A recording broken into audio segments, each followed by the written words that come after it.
Assalamualaikum warahmatullahi wabarakatuh. Hai semuanya, perkenalkan saya Nur Srilandari dengan NIM 09105803230022. Jadi, pada video kali ini saya akan menjelaskan materi mengenai klasifikasi data lengkap dengan contoh-contohnya.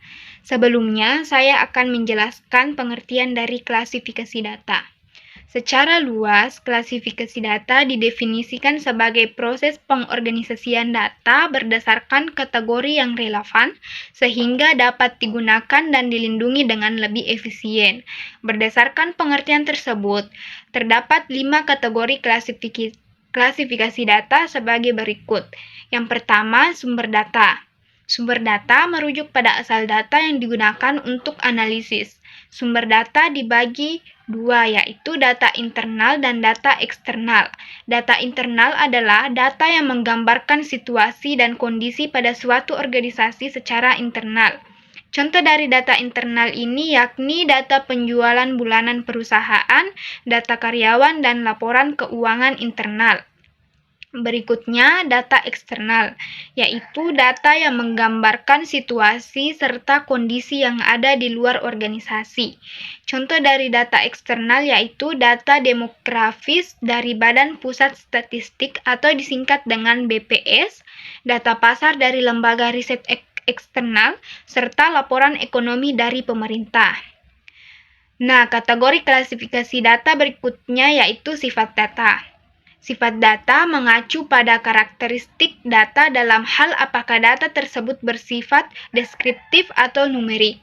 Sifat data juga terbagi ke dalam dua bagian, yakni yang pertama kualitatif, yaitu data yang berbentuk deskripsi atau kategori yang tidak bisa diukur secara numerik. Contoh dari data kualitatif yaitu deskripsi pelanggan terhadap pelayanan, misalnya puas atau tidak puas, jenis kelamin antara laki-laki atau perempuan, serta warna favorit seperti merah, biru, dan hijau.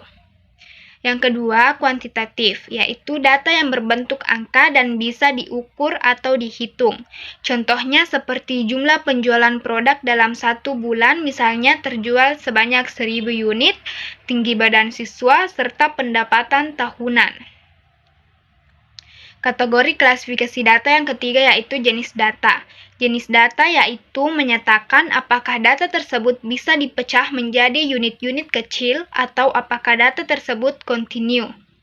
Data ini juga terbagi dua, yaitu data diskrit, yang hanya bisa mengambil nilai tertentu yang bisa dihitung dan biasanya berupa bilangan bulat. Contoh data ini yakni jumlah karyawan dalam sebuah departemen dan jumlah kendaraan yang lewat di jalan tertentu. Yang kedua, data kontinu, yaitu data yang bisa mengambil nilai berapapun dalam suatu rentang dan bisa diukur dengan presisi yang lebih tinggi. Contohnya seperti tinggi badan siswa dalam satu kelas, suhu udara di kota tertentu, dan waktu tempuh perjalanan. Kategori klasifikasi data yang keempat yaitu waktu pengumpulan data, yakni mengacu pada periodisasi pengumpulan data, apakah pada satu titik waktu atau dalam rentang waktu tertentu. Data ini juga terbagi menjadi dua.